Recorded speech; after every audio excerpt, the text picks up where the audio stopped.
Restaurant মানেই স্বাদ আর স্মৃতির ব্যবসা। দেশে প্রতিদিন গড়ে উঠছে ৫টির বেশি নতুন রেস্তোরাঁ, কিন্তু ১৮ মাসের মধ্যেই বন্ধ হয়ে যাচ্ছে প্রায় ৭০ ভাগ। অথচ সার্ভিস সেক্টরের প্রবৃদ্ধিতে ফুড ইন্ডাস্ট্রির অবদান প্রতি বছর প্রায় ৭% হারে বাড়ছে। বাংলাদেশে রেস্টুরেন্টের সংজ্ঞাও কিন্তু এর মাঝে বদলে গেছে। এটি এখন আর শুধু খাবার বিক্রির জায়গা না, হয়ে উঠেছে স্টাইল, স্ট্যাটাস এবং স্টোরি টেলিংয়ের নতুন মাধ্যম। কাঠামো থেকে শুরু করে কনসেপ্ট সবকিছুতে এখন চলছে চরম প্রতিযোগিতা। কিন্তু এই রেস্টুরেন্ট ব্যবসায় টিকে থাকতে শুধু ভালো রেসিপি আর সুন্দর ইন্টেরিয়র কি যথেষ্ট? সব জানতেই আজকের দ্য বিজনেস। আপনাদের সাথে আছি আমি তৌহিদ হোসেন। দর্শক, এই বিষয়ে কথা বলতে আমরা আমন্ত্রণ জানিয়েছি বারকোড রেস্টুরেন্ট গ্রুপের প্রতিষ্ঠাতা ও এন মোহাম্মদ গ্রুপের চেয়ারম্যান মঞ্জুরুল হককে। আসুন তাকে স্টুডিওতে স্বাগত জানাই।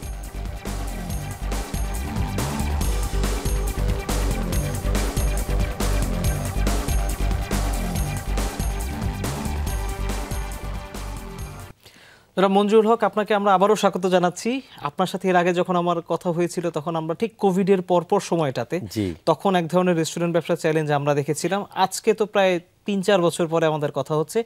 এরপরে নিশ্চয়ই বেশ কিছু বিবর্তন হয়েছে, কিন্তু আমার অবজারভেশনটা একটু ডিফারেন্ট। আমি দেখি, আমার পরিচিত মানুষের ভিতরে দেখি, অথবা রাস্তার চলার পথে গিয়ে যখন দেখি যে একটা রেস্টুরেন্ট হয়েছে, আমি দেখলাম ওকে ফাইন, হয়তো কোনো একদিন প্ল্যান করি খেতে যাব, হঠাৎ করেই দেখি যে কয়েক মাস পরে রেস্টুরেন্টটা বন্ধ হয়ে যায়। এবং পরে যখন আমি স্ট্যাটিস্টিক্স ঘাটাঘাটি করছিলাম, দেখলাম যে গড়ে ১৮ মাস সার্ভাইভ করতে পারে এইরকম রেস্টুরেন্টের সংখ্যা আসলে বেশি। তারপর এগুলো ব্যবসা থেকে চলে যায়।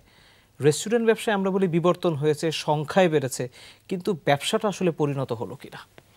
সো বেসিক্যালি রেস্টুরেন্ট ব্যবসার কিছু ইস্যুস আছে। যেমন ফার্স্ট অফ অল, বাইরে থেকে যেটা আমরা দেখি, যারা রেস্টুরেন্ট বিজনেসে নেয় তারা দেখি খাওয়া রান্না করা হচ্ছে কিচেনে, দেন আমি ভালো খাওয়া রান্না করে কাস্টমারকে সার্ভ করব। ইন বিটুইন যেই প্রফিট পাবো সেটা আমি রাখবো, that's it. But the story, the real story is not that simple. এখানে আপনার যখন প্রফেশনাল একটা রেস্টুরেন্ট চালাবেন, you need to have good management. শুধু ভালো কুক, ক্যাশিয়ার, ওয়েটার থাকলেও না, ম্যানেজমেন্ট সিস্টেমটাই খুব ডেভেলপ থাকতে হবে, যেটা অনেকেই জানে না।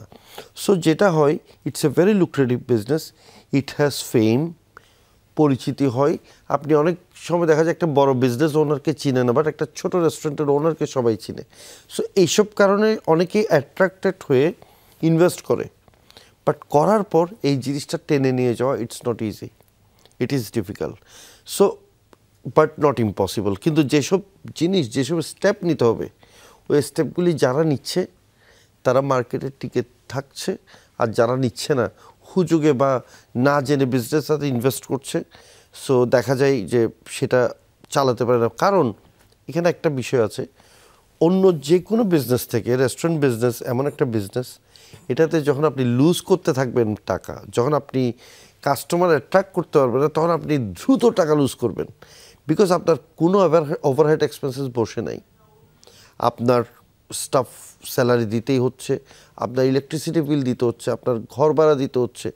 এর মধ্যে আপনি যে খাওয়াটা রেডি করবেন সেটা ওয়েস্ট হচ্ছে।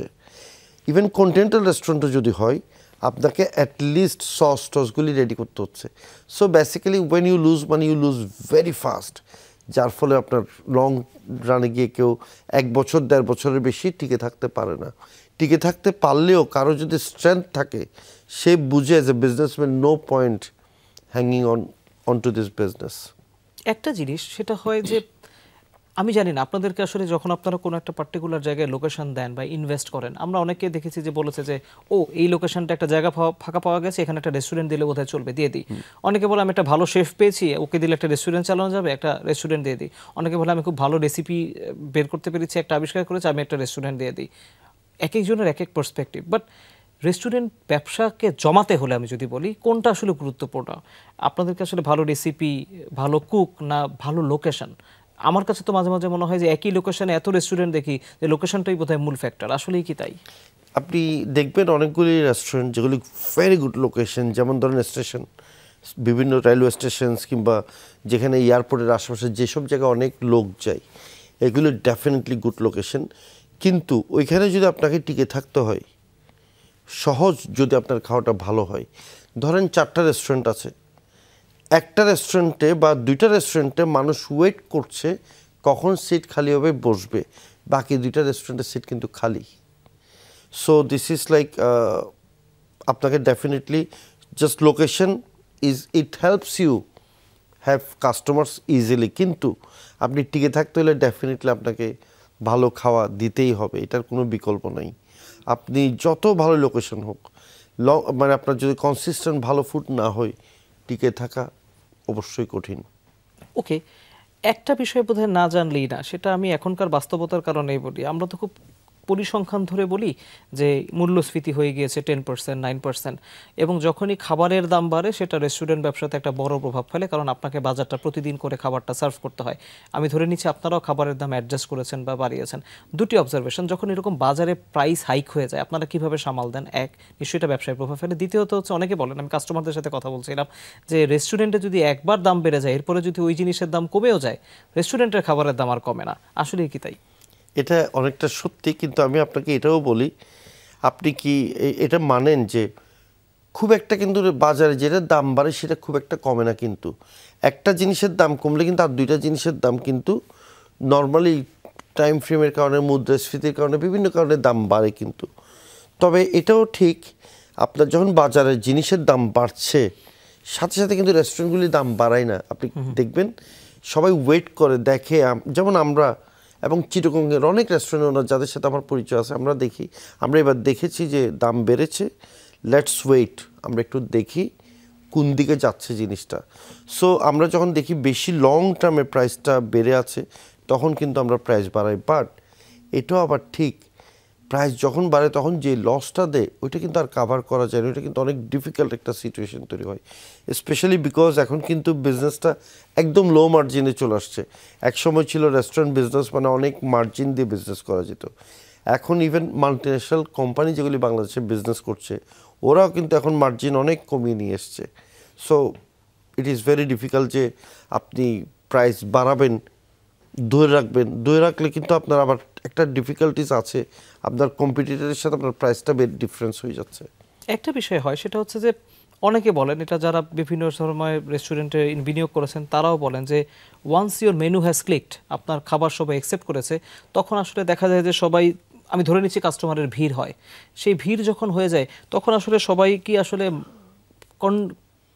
আমি কি বলবো, সেটা খাবারের মানের ক্ষেত্রে হচ্ছে, পুরো রেস্টুরেন্টের পরিবেশের ক্ষেত্রে হচ্ছে, এটা আসলে রেস্টুরেন্ট ওনারা মাথায় রাখতে পারেন কিনা? কারণ তখন তো চাপও বেড়ে যায়, তখন কি আসলে সেল করাটাই মুখ্য হয়ে যায়, নাকি মানে কোয়ালিটিটা নিয়েও আপনারা ভাবেন?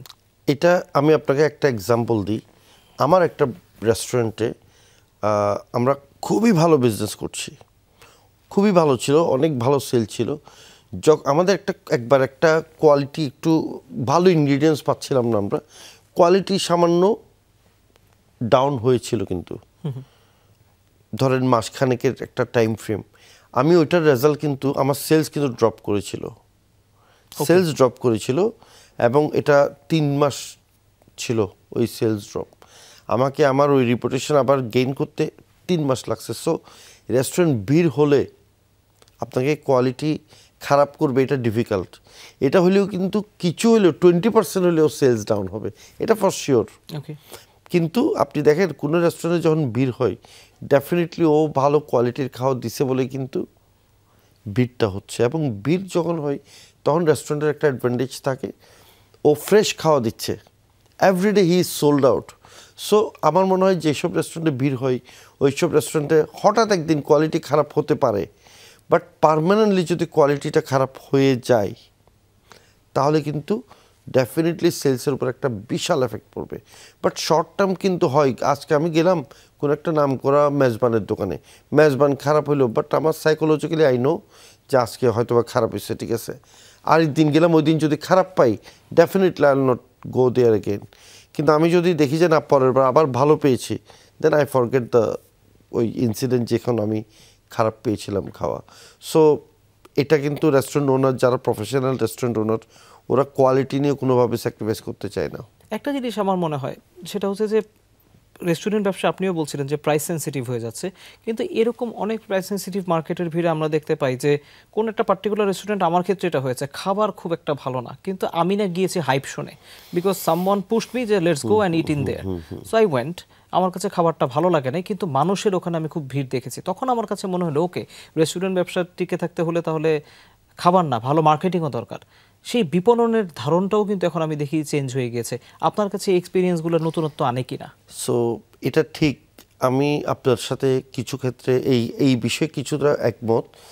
যেমন ধরেন একটা রেস্টুরেন্ট যখন লঞ্চড হয় বা স্টার্ট করে, হিউজ যখন প্রমোশনটা হয়, তখন কিন্তু বড় একটা কমিউনিটির কাছে জিনিসটা পৌঁছায় যায়।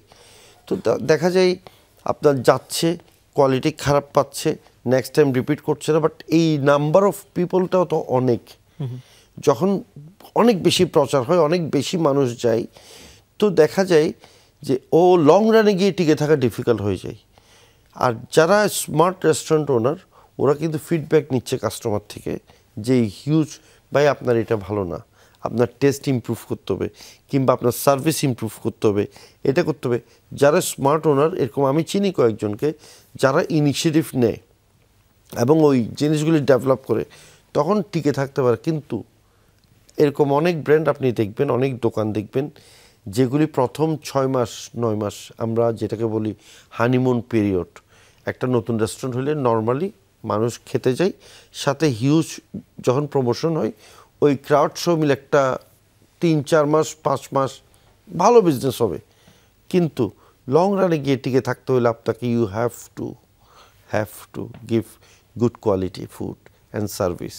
এই প্রশ্নটা আমি জুড়ে দিতে চাই, তারপর আমরা একটা বিরতি নিব। সেটা হচ্ছে যে এখন আমরা দেখি যে অনেক রিভিউ দেওয়ার মতো পরিবেশ তৈরি হয়েছে প্রচুর। আমি বিশেষ করে আপনার রেস্টুরেন্টে এরকম আসে ফুড রিভিউয়ার, ফুড ব্লগার, বিভিন্ন গ্রুপ, তাদেরকে মানে প্রমোশনের জন্য অনেকে নিয়োগ দেয়। সোশ্যাল মিডিয়াতে এক ধরনের ইমপ্রেশন ক্রিয়েট করতে হয় রেস্টুরেন্টগুলোর, যদি খাবার সেল করতে হয়। এটা আপনাদেরকে চাপে ফেলে কিনা, বা এটাকে ঘিরে আসলে নেতিবাচক কোনো ধরনের অভিজ্ঞতা হয়েছে কিনা? কারণ আমরা অনেকের কাছে শুনেছি যে এটার জন্য অনেক সময় তাদেরকে মানে ব্যবসা ক্ষতি হতে হয়েছে। এমন কি হয়? এটা হয়। এটা আমি আপনাকে একটু বলি, যেমন ধরেন বারকোড কিংবা ম্যাজান হাইলাইন, এই টাইপের যারা এস্টাবলিশড ব্র্যান্ড, ওদের খুব একটা সমস্যা হয় না, বিকজ ওদের কাস্টমাররা ওদেরকে জানে। কিন্তু যখন একটা মিড রেঞ্জের ব্র্যান্ড কিংবা একটা নতুন ব্র্যান্ড, ওদের কিন্তু এই প্রবলেমটা হয়। কিন্তু এটা গুটি কয়েক, ইভেন আমার সাথে হয়েছিল। যেমন অন্য একটা খুলনা কিংবা রাজশাহীর একজন ব্লগার আমার রেস্টুরেন্ট ভিজিট করেছে, তো সে একটা নেগেটিভ রিভিউ দিল আমার রেস্টুরেন্ট নিয়ে। পরে দেখলাম he does actually paid reviews for my competitors. So এই টাইপের ইস্যুস কিন্তু হয়, এবং অনেক সময় দেখা যায় যে অনেক রেস্টুরেন্ট ওনার ব্ল্যাকমেলের শিকার হয়, যে কাজ না দিলে বা রিভিউ জন্য টাকা না দিলে নেগেটিভ রিভিউ, এগুলি কিন্তু হয়। বাট বেস্ট পার্টিস এগুলি খুব সামান্য, বড় অংশ কিন্তু একটা আছে যারা জেনুইন রিভিউ দেয়, এবং ওদের ব্র্যান্ডও ভালো, ওদের রিপুটেশনও ভালো মার্কেটে, যে না ও টাকা পয়সা নিয়ে ফেক রিভিউ দেয় না। ইভেন টাকা পয়সা দিয়েও যদি আপনার খাওয়া খারাপ হয়, ও ভালো বলবে না। এরকম ব্লগার আমি প্রচুর চিনি, অনেকেই আছে যারা আপনারটা যদি ভালো হয়, আপনি একটা হয়তো ওই গিফট দিতে পারেন, কিন্তু আপনার থেকে টাকা নিয়ে আপনার খারাপ খাওয়াকে ভালো বলবেন, এরকম অনেকে আছে। আবার আমি এরকমও চিনি, আপনি টাকা দিচ্ছেন, অ্যাভারেজ হলেও বলবে অনেক ভালো। ওদেরকেও কিন্তু মানুষ চিনে এখন। সো এটা হচ্ছে, বাট আমার মনে হয় এটাও লং রানে গিয়ে টিকবে না, কারণ মানুষ, people are very smart, they can জাজ, দে ক্যান আন্ডারস্ট্যান্ড। ওকে, আমরা একটা বিরতি নিচ্ছি। বিরতির পর ফিরে আসে আমরা রেস্টুরেন্ট ব্যবসা নিয়ে আরও খবর জানবো। দর্শক, একটি বিরতির পর খুব দ্রুত ফিরছে, আমাদের সাথেই থাকুন। দর্শক, আবারও স্বাগত। আপনারা দেখছেন দ্য বিজনেস। আমাদের সাথে স্টুডিওতে আছেন বারকোড রেস্টুরেন্ট গ্রুপের প্রতিষ্ঠাতা ও চেয়ারম্যান মঞ্জুরুল হক। আমরা একটা প্রশ্ন আমি একদম করতেই চাই, কারণ এটা একদম রেস্টুরেন্টে গেলে আমার কৌতূহল হয়। সেটা হচ্ছে যে কিছু কিছু রেস্টুরেন্টে গেলে দেখি এত লম্বা মেনু, কোনটা রেখে কোনটা খাবো সেটা দেখে এক ধরনের বিভ্রান্তির ভিতরে পড়তে হয়। বাট কমন সেন্স বলে এই রেস্টুরেন্টের বা এই পার্টিকুলার ধরনের রেস্তোরাঁতে মানুষ হয়তো 20% মেনু মানে অ্যাডপ্ট করে বা সেটাই ফ্রিকোয়েন্টলি অর্ডার দেয়। এর বাইরে বাকি এত বড় লম্বা মেনু রাখা কি আসলেই দরকার? এটা কি আসলে বিজনেসে কোনোভাবে প্রভাবিত করে? এক, দ্বিতীয়ত হচ্ছে মেনু ডেভেলপ করার সময় আপনারা কি কি দেখেন? সো যেমন আমি একদম ইজি একটা এক্সাম্পল দিই আপনাকে। আমার একটা ব্র্যান্ড আছে মেজবান হাইলে আয়ুন, যেখানে আমরা চট্টগ্রামের ট্রেডিশনাল মেজবানটা বিক্রি করি। সো এখানে কি মেন আইটেম মেজবানি মাংস, চনার ডাল, এই দুটো হচ্ছে প্রাইম আইটেম।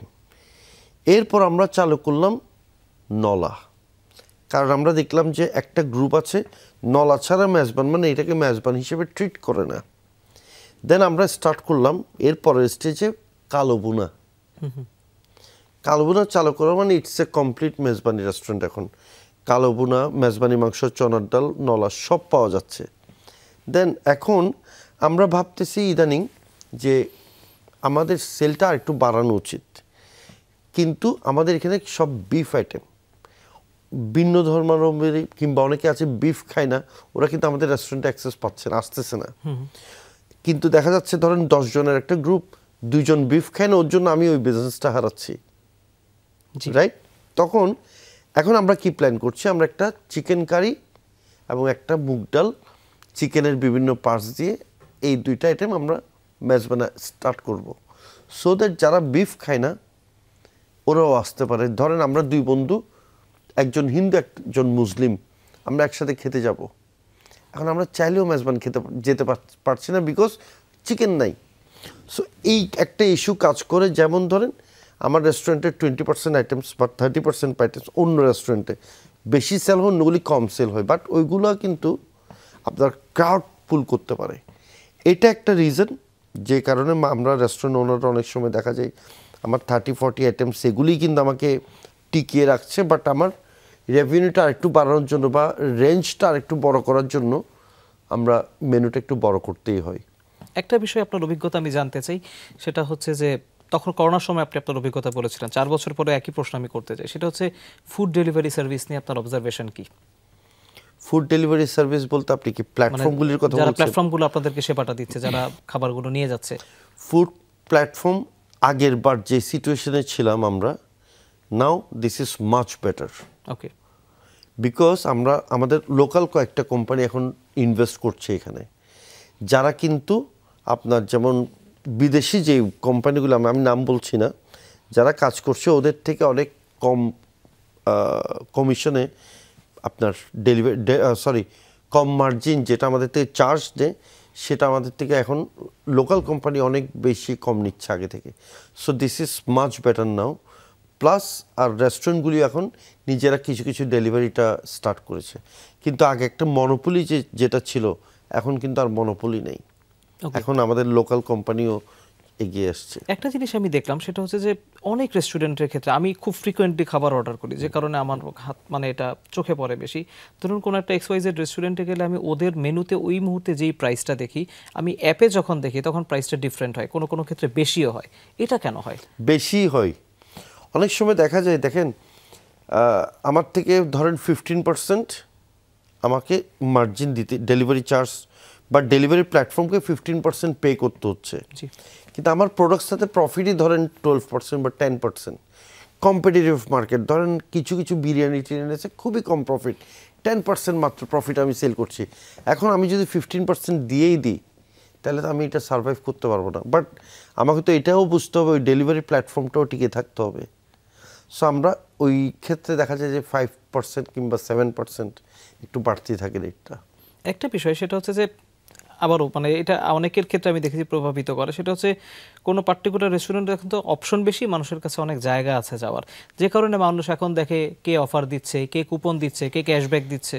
হ্যাঁ, এই ধরনের অফারগুলোর দিকে মানুষ এখন খুব মনোযোগ দেয়, এবং সেগুলোতে যারা বেশি পায় সেদিকেই তারা মনোযোগী হয়। রেস্টুরেন্টের খাবার ভালো নাকি ভালো না সেটি নিয়ে আসলে একটা অংশ আছে কাস্টমারদের, তারা খুব একটা কনসিডার করে না, তারা অফারের দিকে বেশি দেয়। আপনারা মনে করছেন কিনা যে এই ধরনের অফার বা ক্যাশব্যাক কুপন এগুলো এখন আপনাদের ব্যবসাকে প্রভাবিত করছে? ডেফিনেটলি এটা একটা ইস্যু, তবে আমি মনে করি এটা যারা নতুন একটা রেস্টুরেন্ট আসলো বা সেলস বুস্ট করার জন্য it is very important, offer দিতেই হয়। দিলে একটা গ্রুপ অফ কাস্টমার্স আছে আপনি যেটা বলছেন, যারা কিন্তু এটা খুব পছন্দ করে, আবার আরেকটা গ্রুপ অফ কাস্টমার আছে যারা জানেও তারা কি চাই, আমি এই জিনিস খাবো, এটা এখানে আছে এখানেই যাবে, it's not about offer.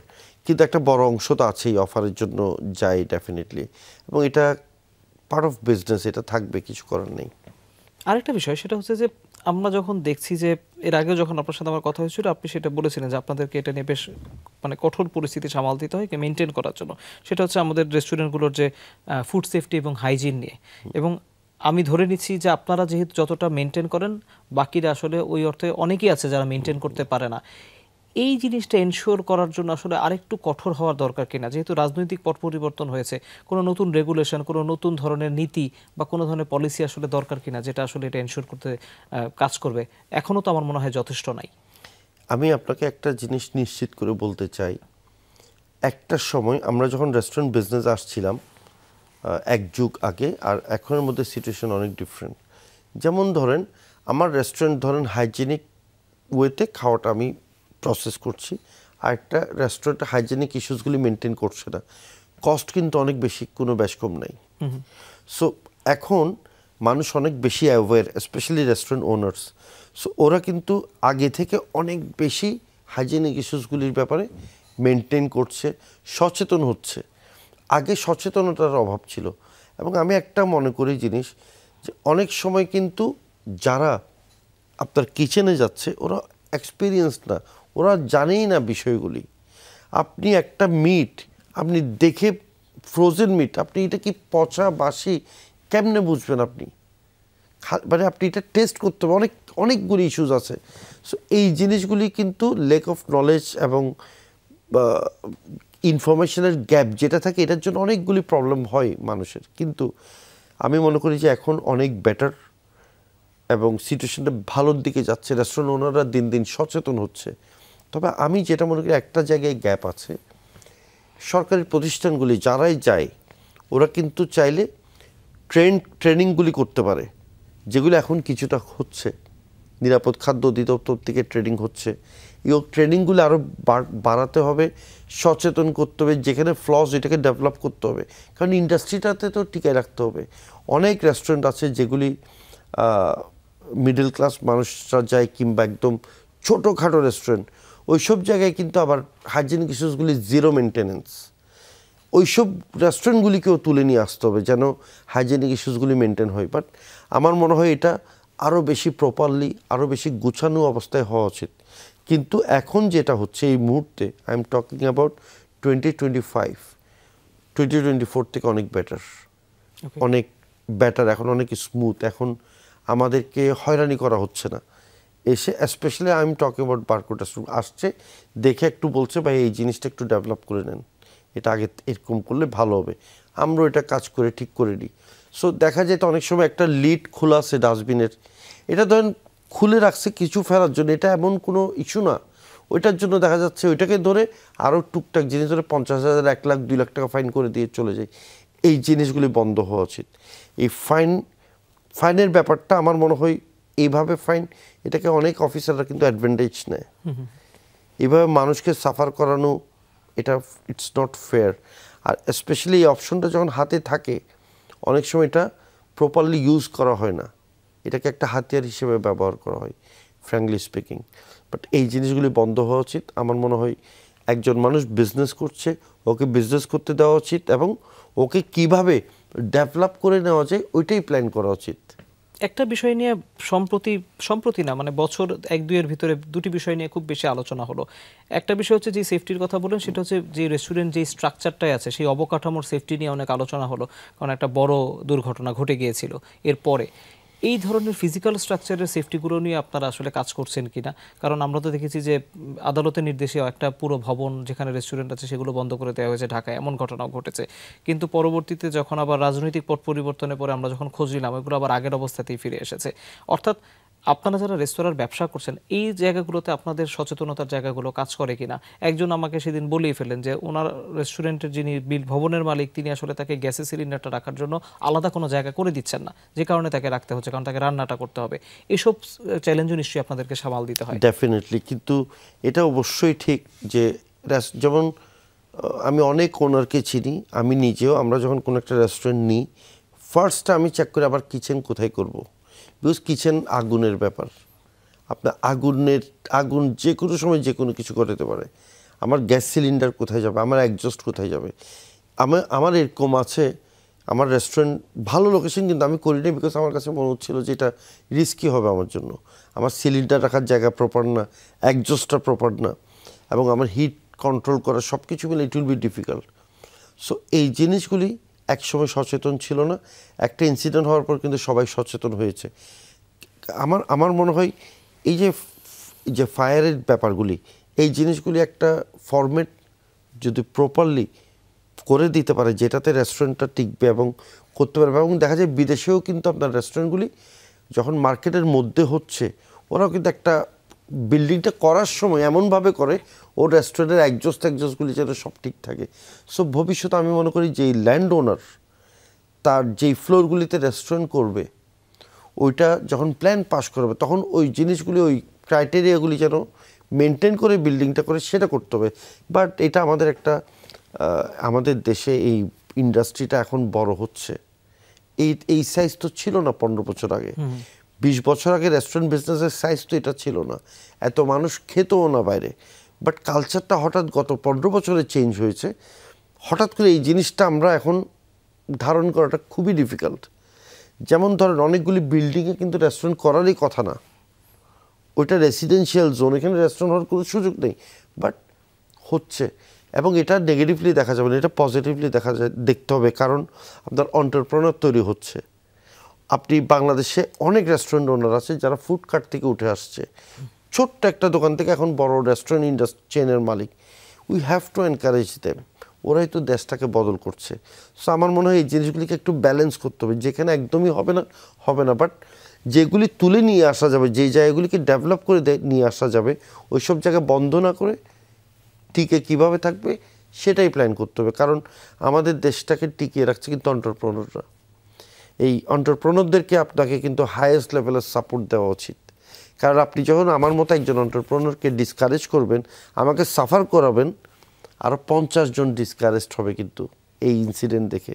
So আমার মনে হয় এই জিনিসগুলিকে একটু মানে অতিরিক্ত বাড়তে না দিয়ে ব্যালেন্সের মধ্যে রেখে কীভাবে প্রতিষ্ঠানগুলি টিকে থেকে ব্যবসা করতে পারে সেটা দেখতে হবে। কারণ রেস্টুরেন্ট ওনার একজন, বাট ওর টিমে কাজ করছে 200 মানুষ। একদম ছোট রেস্টুরেন্ট হলেও 30 থেকে 40 জন মানুষ কাজ করে, অনেকে অনেক ইনগ্রিডিয়েন্টস সাপ্লাই দিচ্ছে, অনেক বিজনেস করছে ওই রেস্টুরেন্টের সাথে। সো ওভারঅল ইটস এ মানে হিউজ ইস্যু। আপনি একটা রেস্টুরেন্ট বন্ধ করা মানে একজনকে আপনি ডিপ্রাইভ করছেন, ইউর ডিপ্রাইভিং মানে অনেক বড় একটা গ্রুপ অফ মানুষকে আর কি। এটাই। আমরা আরেকটি বিরতি নিব, বিরতির পর ফিরে এসে আমরা নতুন উদ্যোক্তাদের ব্যাপারেও জানবো, আপনাকে র্যাপিড ফায়ার প্রশ্ন করব। দর্শক, একটি বিরতির পর খুব দ্রুত ফিরছি আবারও, আমাদের সাথেই থাকুন। দর্শক, আরো একবার স্বাগত। আপনারা দেখছেন দ্য বিজনেস। আমাদের সাথে স্টুডিওতে আছেন বারকোড রেস্টুরেন্ট গ্রুপের প্রতিষ্ঠাতা ও চেয়ারম্যান মঞ্জুরুল হক। আমি বলছিলাম র্যাপিড ফায়ার প্রশ্ন করব, এটা তো আপনি জানেন, আমাদের ইয়াংরা পাঠাই প্রশ্নগুলো, তাদের উত্তরগুলোকে আমরা র্যাপিড আদলে নেওয়ার চেষ্টা করি। আমি শুরু করছি। প্রথম প্রশ্ন, তারা জানতে চায় ক্ষুধা লাগলে আপনার কোন খাবার খেতে সবচেয়ে বেশি ইচ্ছা করে? মেজবান। মেজবান? এই জন্যই আপনার নিজের রেস্টুরেন্ট আছে এটার জন্য। রেস্টুরেন্টে, অন্য রেস্টুরেন্টে কোন খাবার দেখতে দেখতে আপনি বিরক্ত? আছে এরকম কোনো খাবার? কাচ্চি বিরিয়ানি। আমার সেম অবজারভেশন। আমি ভাবছিলাম আপনাকে বলে দিব যে আমি আশেপাশে এত বিরিয়ানির দোকান দেখতে দেখতে যে আমি বিরক্ত, এত কেন হচ্ছে। রেস্টুরেন্ট ব্যবসায় সবচেয়ে বড় চ্যালেঞ্জ যে কোনো একটির কথা যদি বলতে বলি? ম্যান পাওয়ার, ম্যানেজমেন্ট এবং ম্যান পাওয়ার। এটা নিয়ে আমরা আরেকটু ডিটেইলে কথা বলবো, এটা শেষ করে 4 নম্বর প্রশ্ন, দাম বাড়ানোর বড় চ্যালেঞ্জ কোনটি? ভোক্তাদের কনভিন্স করা নাকি কোয়ালিটি ধরে রাখা? সরি, দাম বাড়ানো, খাবারের দাম বাড়ানোর ক্ষেত্রে বড় চ্যালেঞ্জ পরবর্তীতে কোনটি হয়? ভোক্তাদের কনভিন্স করা নাকি খাবারের কোয়ালিটি ধরে রাখা? ভোক্তাদের ইস্যুটা সবচেয়ে, মানে তাদেরকে খাবারের জন্য কনভিন্স করা। হ্যাঁ, মানে আপনি যখন দাম বেশি বাড়াবেন তখন তো আপনাকে ফার্স্ট অফ অল আপনার কম্পিটিটর সাইড থেকে একটা প্রবলেম, প্লাস ভোক্তারা কমপ্লেন করে এত দাম বাড়তি কেন, এটা দাম বাড়াইছেন কেন, তাদেরকে কনভিন্স করাটা কঠিন হয়ে যায়, খুবই কঠিন হয়ে যায়। 5 নম্বর প্রশ্ন করতে চাই, আপনি রেস্টুরেন্ট ব্যবসায় বা রেস্টুরেন্ট খাতে কোন পলিসি বা নীতির অভাব সবচেয়ে বেশি ফিল করেন? সবচেয়ে যেটা বড় প্রবলেম সব রেস্টুরেন্ট ওনাররা ফেস করে সেটা হচ্ছে এক রেস্টুরেন্টে রেডি করা মানুষ আরেকজন নিয়ে যাচ্ছে। ধরেন রেস্টুরেন্ট এ যে আমাকে কালকে ফোন করছিল, ও ট্রেন করে কয়েকজন মানুষ রেডি করছে। সো ওদের পিছনে কিন্তু ইনভেস্ট করছে অনেক টাকা। আরেকটা রেস্টুরেন্ট ওনার এই মানুষগুলিকে 30-40% স্যালারি বাড়াই দিয়ে নিয়ে গেল। সো এই যে এই টাইপের কিছু ইস্যুস আছে, এগুলি খুব পেইনফুল। একটা গাইডলাইন সেট করে দেওয়া, একটা গাইডলাইন সেট করে দেওয়া উচিত। এটা মিউচুয়ালি করা উচিত, সব রেস্টুরেন্ট ওনার বা ওনার্স অ্যাসোসিয়েশন থেকে একটা গাইডলাইন থাকা উচিত। 6 নম্বর প্রশ্ন, কর্মীদের কাছ থেকে আপনি কোন অজুহাত সবচেয়ে বেশি শুনতে পান কাজের ক্ষেত্রে? শরীর খারাপ। ওকে। 7 নম্বর, রেস্টুরেন্টে হিউম্যান রিসোর্স ম্যানেজমেন্টের সবচেয়ে বড় ভুল কোনটি, যেটি অনেক রেস্টুরেন্ট মালিক করে আপনার কাছে মনে হয়? আমার মনে হয় যারা ভুল করে না ওরা ভুল করে না, ওরা ঠিক মতোই চালায়। যারা শুধু এইচআরে না, যারা ভুল করে ওরা প্রত্যেকটা জায়গাতেই কিন্তু ভুল করে। এইচআরের ক্ষেত্রে সবচেয়ে বড় ভুল আপনার কোনটাকে মনে হয়, যেটা সবাই করে? আমার মনে হয় অনেকগুলি রেস্টুরেন্ট যে ওনারগুলো একটু কম এক্সপিরিয়েন্সড, ওরা দেখা যায় যে ওভার এমপ্লয় করে, অনেক বেশি মানুষ নিয়োগ দিয়ে দেয়। যেখানে 6 জন দিয়ে চালানোর কথা এখানে 10 জন দিচ্ছে। আবার অপোজিটটাও আছে, 6 জন লাগবে, দিচ্ছে 4 জন, যার ফলে সার্ভিস থেকে শুরু করে কোয়ালিটি থেকে শুরু করে সব জায়গায় গিয়ে প্রবলেমটা হয়। ওকে, পরের প্রশ্নে যেতে চাই। 8 নম্বর প্রশ্ন আমি জানতে চাই, মুনাফা বা টাকা বাদে রেস্টুরেন্ট ব্যবসা থেকে আপনার সবচেয়ে বড় প্রাপ্তি কি? মানুষের ভালোবাসা, ডেফিনেটলি। ওকে, ফেয়ার এনাফ। 9 নম্বর, আপনি প্রচুর বিদেশে যান, আমি জানি। বিদেশে আপনার সবচেয়ে প্রিয় রেস্টুরেন্ট কোনটি, যেখানে গেলে আপনি খান সব সময়? বিদেশে এক একটা দেশে এক একটা রেস্টুরেন্ট, কিন্তু আমি বেসিক্যালি দেশের বাইরে গেলে সি ফুড রেস্টুরেন্টগুলি বেশি প্রেফার করি। ওকে, তার মানে সি ফুড রেস্টুরেন্টগুলোতে আপনি যান। 10 নম্বর প্রশ্ন একটু হাইপোথেটিক্যাল, যদিও আপনি এটি নিয়ে অলরেডি একটু কিছুটা কথা বলেছেন, কিন্তু আমি হাইপোথেটিক্যাল সিচুয়েশনটা বলতে চাই। সেটা হচ্ছে যে হঠাৎ দেখা গেল, ধরুন আপনার রেস্টুরেন্টের সবচেয়ে জনপ্রিয় যে শেফ, তাকে আপনার কম্পিটিটর নিয়ে চলে গেল, আপনি তখন কি করবেন? আমাদের রেস্টুরেন্টগুলিতে বেসিক্যালি আমরা রেসিপি নিয়ে কাজ করি। So it's not as particular chef. যেই খাওয়াগুলো আমরা সেল করি, যেগুলো আমাদের সেল করার আইটেম, ওগুলি কিন্তু আমরা ওয়ান্স ইটস ডেভেলপড, আমরা এটা শেফের উপর খুব বেশি ডিপেন্ড করি না। এটা আমাদের ওই রেসিপি ফরম্যাট দিয়েই সেল করি। সো ওই প্রবলেমটা আমাদের খুব বেশি নেই। প্লাস আমাদের আবার মেইন শেফ বলে কিছু না, আমাদের একটা টিম কাজ করি, ইটস এ টিম ওয়ার্ক, এবং কোনো কাজ একা কেউ করে না। So it's like a team work. কেউ একজন চলে গেলেও আমার কোনো কোয়ালিটি কিংবা সার্ভিস কোনো সমস্যা হবে না। আপনার শেফ তো আপনার রেসিপি জানে, তাহলে ও ঠিক আছে। ইটস লাইক, দেখেন, ব্র্যান্ড ভ্যালু বলে একটা কথা আছে। সো দেখা যায় যে আপনি বারকোডের খাওয়াটাই খেতে চান, আপনি আরেক জায়গায় কোনো একটা নতুন দোকান আপনি আমার বারকোডের খাওয়া বিক্রি করবে, ওটা ওইটা ওইটা মানুষ অত বেশি না। মানুষ যেমন ধরেন, আপনি যখন KFC-তে যাবেন, আপনি ফ্রাইড চিকেন খেতে যাবেন, ম্যাকডোনাল্ডসে গেলে বার্গার খেতে যাবেন, প্রত্যেকটা ব্র্যান্ডের কিন্তু কিছু সিগনেচার আইটেম থাকবে। মেজবান 100টা রেস্টুরেন্টে বিক্রি করে, কিন্তু মেজবান হাইলে এগুলোই মানুষ খেতে ভালোবাসে। সো ইটস লাইক একটা আইডেন্টিটি আছে প্রোডাক্টসের। সো যখন আপনার প্রোডাক্টসটা অন্য কোনো একটা নতুন ব্র্যান্ড সেল করবো, ওইটার অতটুকু এফেক্ট হওয়ার কোনো সুযোগ নেই। ওকে, আমরা র্যাপিড ফায়ারের অংশটি শেষ করলাম। আশা করি যাদের যে উত্তর দরকার তারা সেগুলো পেয়ে গেছে। এবার একটু বড় প্রশ্নের দিকে আসি। আমি উদ্যোক্তাদের নিয়ে একটা প্রশ্ন করব। তার আগে আমি যে আপনি হিউম্যান রিসোর্স ম্যানেজমেন্টের কথা বলছিলেন, তো এটা নিয়ে জানতে চাই। আমরা প্রায় দেখি যে রেস্টুরেন্টে কর্মীদের ক্ষেত্রে কিছুটা অভাব থাকে। আপনি যেটা বলছিলেন যে যেহেতু অনেক সময় এক রেস্টুরেন্টের লোকজন আরেক রেস্টুরেন্টে চলে যায়, আমি ধরে নিচ্ছি যে এখানে সবসময় আপনাদের একটু কর্মীদের সংকট থাকে বা দক্ষ কর্মীর সংকট থাকে। এটা আপনারা কিভাবে রিকভার করার প্ল্যান করছেন, বা এখানে আসলে একটা ক্যারিয়ারের একটা আলাদা গ্রোথ প্যাটার্ন দিয়ে দেওয়া যায় কিনা প্রপারলি, একটা মানে গাইডলাইনের যেটি কথা আপনি বলছিলেন যে এখানে থেকে আসলে নিজের ক্যারিয়ার ডেভেলপ করা সম্ভব, এমন কোনো কিছু কি করা যাচ্ছে? আসলে কর্মী সংকট হতো না, হচ্ছে কেন বলি। যেমন ধরেন আনপ্ল্যান্ড অনেকগুলি রেস্টুরেন্ট হয়, প্লাস নতুন রেস্টুরেন্ট, আপনি শুরুতে যেটা বলছিলেন যে নতুন রেস্টুরেন্ট প্রচুর হয়। নতুন রেস্টুরেন্ট যখন হয়, সে লোক থেকে পাবে? সে তো লোক এক্সিস্টিং রেস্টুরেন্ট থেকে টার্গেট করে। এটা থেকে প্রবলেম হয় কি, কোনো একটা রেস্টুরেন্টের একজন কর্মী ধরেন 20,000 টাকা স্যালারি পায়, ও পাওয়ার কথা 20,000। ওর যেই সার্ভিস, যেই কাজ, কোম্পানি যে রেভিনিউ ওকে ব্যবহার করে পাবে, ওকে ইউজ করে যে রেভিনিউটা গেইন করবে, সব কিছু মিলিয়ে ওর স্যালারি হওয়া উচিত ধরেন 20,000।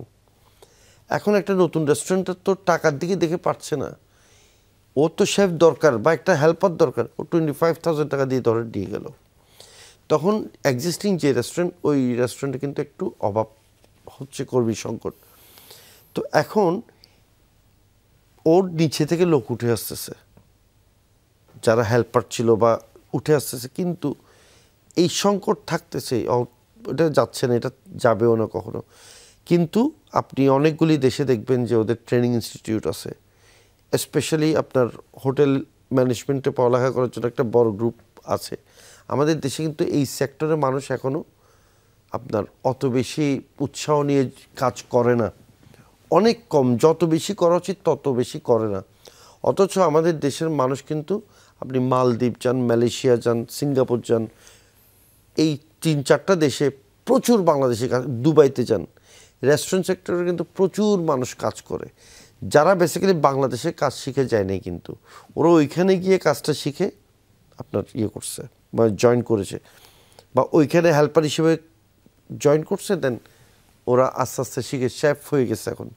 কিন্তু আমাদের দেশে দেখা যায় যে আপনার প্রপার কোনো সিস্টেম নাই যে এই সেক্টরে মানুষ কিভাবে তৈরি হবে। যারাই তৈরি হচ্ছে 90% কিন্তু রেস্টুরেন্ট থেকে তৈরি হচ্ছে। হসপিটালিটি ম্যানেজমেন্ট নিয়ে তো পড়াশোনা করার সুযোগ আছে, সুযোগ আছে, কিন্তু আপনার ওই লেভেলে মানুষ বের হচ্ছে না। বের হয়েও দেখা যায় ওরা ক্যারিয়ার চেঞ্জ করে ফেলে অনেক সময়। অনেকে দেশের বাইরে চলে যাচ্ছে। দেশে খুব বেশি, যত বেশি আপনার সুযোগ আছে অত বেশি কিন্তু আপনার এখানে তৈরি হচ্ছে না। যারা তৈরি হচ্ছে আপনার আনপ্ল্যান্ড, ধরেন গ্রামের একটা ছেলে শহরে নিয়ে আসছে, একটা রেস্টুরেন্টে ডিশ ওয়াশার হিসেবে জয়েন করছে। কিন্তু কোনো প্রাতিষ্ঠানিক ওর কাছে কিন্তু কোনো ট্রেনিং নেই। ডিশ ওয়াশার হিসেবে জয়েন করছে, ওর কিচেনে আস্তে আস্তে দেখতে দেখতে সাথে থাকতে থাকতে কাজ শিখতেছে। বেশি আগ্রহী যখন হয়, আমার কোম্পানিতে অনেকে আছে যারা ডিশ ওয়াশার হিসেবে জয়েন করছে, পরে ওরা অনেক ভালো কাজ করছে এখন। সো এইভাবেই বাংলাদেশে কিন্তু বড় অংশ তৈরি হচ্ছে। প্রাতিষ্ঠানিকভাবে খুব একটা তৈরি হচ্ছে না, কিন্তু আমি মনে করি প্রাতিষ্ঠানিকভাবে মেজর একটা অংশ তৈরি হওয়া উচিত। তাহলে এই সেক্টরটা অনেক সহজ হয়ে যেত, আমাদের জন্য বিজনেসটা অনেক সহজ হয়ে যেত। Fair enough. আরেকটা প্রশ্ন, সেটা হচ্ছে এবার নতুন উদ্যোক্তা যারা, তাদের জন্য আপনার সাজেশন জানতে চাই। সেটা হচ্ছে ছোট যারা উদ্যোক্তা রেস্টুরেন্টে, তারা বলছেন যে বড় বড় রেস্টুরেন্টের ভিড়ে বা তাদের ইনভেস্টমেন্টের প্রেসারে তারা আসলে টিকে থাকতে পারছে না, কারণ তারা সেই পরিমাণে কম্পিটিশনের জন্য টক্করটা দিতে পারে না। তাদের জন্য সার্ভাইভাল স্ট্র্যাটেজি কি হওয়া উচিত? আমার মতে ডেফিনেটলি ছোট ব্র্যান্ড, এটা ছোট ব্র্যান্ড বলে কোনো কিছু আমি মানি না ওইভাবে। আপনি যখন একটা ভালো লোকেশন, একটা রেস্টুরেন্ট, আপনার সাইনবোর্ড লাগবে, if you serve good quality food, good service, সব যখন স্মুথ থাকবে, আপনার কিন্তু বিজনেস না টিকার কোনো কারণ নেই। আমি আপনাকে বলি, চিটাগংয়ে আমার একটা দোকান আছে তেহেরিওয়ালা, ঢাকায়ও আছে বনানীতে, ছোট্ট একটা দোকান। এটা কিন্তু আপনি যদি অন্যভাবে ধরেন, এটা ধরেন একটা ছোট্ট দোকান, বাট আমার কোয়ালিটি খুবই ভালো, consistent, everyday same quality, service খুবই ভালো, ভালো বিজনেস করছে। সো ইটস লাইক, ভালো যদি খাওয়া হয়, ইট ডাজন্ট ম্যাটার এটা বড় ব্র্যান্ড কি ছোট ব্র্যান্ড। ভালো খাওয়া হলে লং রানে গিয়ে এটা বড় ব্র্যান্ড হতেও পারে, কিন্তু সাফার করবে, সারভাইভ করবেন, এটা রং কথা। মেইন হচ্ছে খাওয়ার কোয়ালিটি এবং সার্ভিস দুইটাই ঠিক থাকতে হবে, কনসিস্টেন্সি মেনটেন করতে হবে। এখন ধরেন যারা কমপ্লেন করে অনেকে যে বড় ব্র্যান্ডের জন্য টিকে থাকতে পারে না, আমাকে অনেকেই বলে যে বড় ব্র্যান্ডের জন্য ওরা টিকে থাকতে পারতেছে না, বড় বড় ব্র্যান্ডগুলি সব ব্যবসাগুলি করছে। দিস ইজ অ্যাবসোলুটলি রং। কারণ আপনার যদি কোয়ালিটি ভালো হয়, কোনো সমস্যা হওয়ার কথা না। আমি নিজে এরকম ছোটোখাটো অনেক রেস্টুরেন্টে ভিজিট করছি, খেয়েছি। The main problem is the quality. এখন ব্যাপারটা হচ্ছে আমার কোয়ালিটি খারাপ হচ্ছে, এটা বোঝার মতো কোয়ালিটি আমার থাকতে হবে, আমার ওই লেভেলের আন্ডারস্ট্যান্ডিং থাকতে হবে। আমি যখন আমার খাওয়াটা মুখে দিব, আই হ্যাভ টু আন্ডারস্ট্যান্ড এটার কোয়ালিটি আউট অফ 10 আমি কি 9 দিব না 8 দিব নাকি 4 দিব, এটা জানতে হবে বেসিক্যালি। এখন আমি যদি শেফ ড্রিভেন থাকি, শেফ বললো যে দিস ইজ গুড ফুড, এটা ফ্যান্টাস্টিক, এটা সেটা, আমি খাইলাম, আমিও মনে করতেছি গুড ফুড, হবে না। You have to understand your food, this is what the problem is. So ছোটো ব্র্যান্ড, আমি এটা এগ্রি করি না। ওকে, আমরা একেবারে অনুষ্ঠানের শেষ পর্যায়ে শেষ প্রশ্নটি করতে চাই। এক দশক পরে বাংলাদেশের রেস্টুরেন্ট সেক্টরকে আপনি কোথায় দেখেন? আমার মনে হয় আজকে থেকে যেসব ব্র্যান্ডগুলি আসতেছে, এগুলিও আপনার এক দশক পর বড় ব্র্যান্ড হয়ে, এখনও যে ব্র্যান্ডগুলি আসতেছে হওয়ার সুযোগ আছে। এবং এই সেক্টরে বাংলাদেশে অনেক অপরচুনিটি। কেন দেখেন, আজকে থেকে 20 বছর আগে বাসার বাইরে কয়জন মানুষ খেত? ট্রু। অফিসে গেলেও আমরা ছোটবেলা থেকে দেখছি সবাই বক্সে করে খাওয়া নিয়ে যেত, ঠিক না? এখন কিন্তু মানুষের বাসায় এত খাওয়া রেডি করার টাইমই নেই, কারণ দেশ প্রগ্রেস হচ্ছে, সবার ব্যস্ততা বাড়ছে। খাওয়ার পিছনে, খাওয়া রান্না করার পিছনে, প্রিপারেশনের পিছনে যে টাইম দেওয়ার দরকার, ওই টাইম খাওয়াতে না দিয়ে কাজে দিয়ে খাওয়াটা কিনে খাচ্ছে। ইভেন ছোটোখাটো পোস্টের লোকজন কিন্তু এখন খাওয়া কিনে খাচ্ছে, কম দামের রেস্টুরেন্টে খাচ্ছে, কিন্তু কিনে খাচ্ছে, কারণ টাইম নেই এত। সো দেশ যেভাবে আগাচ্ছে, যে পরিমাণ প্রগ্রেস হচ্ছে, আমি নিশ্চিত যে এই সেক্টরটার হিউজ অপরচুনিটি। আপনি যদি if you go to Bangkok, Singapore, Malaysia, আপনি দেখেন কি পরিমাণ ইন্ডাস্ট্রিটা বড়, বিশাল সাইজ। কেউ কিন্তু ওরা এখন বাসায় খায় না, বাসায় হয়তো উইকেন্ডে কিংবা মাসে একদিন শখ করে ইউটিউব দেখে কিছু একটা রান্না করে খাচ্ছে। আদারওয়াইজ কিন্তু যার যেটা খাওয়ার দরকার বাইরে খাচ্ছে, যার কারণে এই সেক্টরটা ইমপ্রুভ করছে। লাইক গুড কোয়ালিটি ফুড হচ্ছে, মানে ভালো অথেন্টিক ফুড এখন রেস্টুরেন্টে পাওয়া যাচ্ছে। আপনি বাসায় যে ডাল ভাত ভর্তা, এক্স্যাক্টলি সেম ডাল ভাত ভর্তা আপনি রেস্টুরেন্টে পাচ্ছেন, বিকজ ওই মার্কেটটা তৈরি হয়েছে। So good Times are coming, আরও বেটার টাইম আসতেছে ইনশাল্লাহ। আমরা তেমনটি আশা করি। জনাব মঞ্জুর হক, আপনি আমাদের কাছে স্টুডিওতে এসে সময় দিয়েছেন, সেজন্য আপনাকে আবারও ধন্যবাদ। থ্যাংক ইউ, অনেক ধন্যবাদ। আমার নিজের ছোটবেলার কথাই যদি বলি, আমার এখনো মনে আছে, হঠাৎ মনে পড়ছিল যে আগে যখন রেস্টুরেন্টে আমরা ছোটবেলায় খেতে যেতাম, বিশাল আয়োজন হতো যে আজকে আমরা রেস্টুরেন্টে খেতে যাব, পরিবারের সবাই রেডি টেডি হয়ে ভালো পোশাক পরে আমরা রেস্টুরেন্টে খাবার খেতে যেতাম। সেই পথ চলায় 3-4 দশক পরে এসে কিন্তু আমরা দেখতে পাচ্ছি যে এখন রেস্টুরেন্টে যাওয়াটা খুব গতানুগতিক একটা ব্যাপার হয়ে দাঁড়িয়েছে। কেন হয়েছে? কারণ এখানে বিনিয়োগ হয়েছে, মানুষের জন্য কনভিনিয়েন্ট হয়েছে, যেটি জনাব মঞ্জুর হক বলছিলেন। কিন্তু এই কনভিনিয়েন্সের ভিড়ে আসলে অন্যান্য যেসব সেফটি এবং হাইজিন মেনটেনের বিষয়গুলো আছে, সেগুলোর দিকে যদি সবাই আরেকটু নজর দেয়, আমরা দেখতে পাচ্ছি সব রেস্টুরেন্ট সেই সমান গুরুত্বটা দেয় না। সেই গুরুত্বটা যদি এনশিওর করা যায়, তাহলে যেটি বলছিলেন যে আসলে আমাদের রেস্তোরাঁ খাতের এখনকার প্রবৃদ্ধিতে প্রায় 7%-এর মতো কন্ট্রিবিউশন সার্ভিস সেক্টরের ক্ষেত্রে, সেটি আরও অনেক বেশি বাড়ানো সম্ভব এবং সেটা একটা বড় কর্মসংস্থানের জায়গাও হতে পারে। আশা করি নীতি নির্ধারকরা এই বিষয়গুলোতে মনোযোগ দিবেন এবং তাদের জন্য একটা আলাদা স্ট্যান্ডার্ড অপারেশন প্রোটোকল, এসওপি যেটাকে বলে, সেটি তারা তৈরি করে দিবেন। তাহলে কিন্তু আসলে সবার জন্যই কাজ করাটা সহজ হবে। এতক্ষণ ধরে যারা আয়োজন দেখেছেন তাদের সবাইকে অনেক ধন্যবাদ। সবাই অনেক ভালো থাকবেন।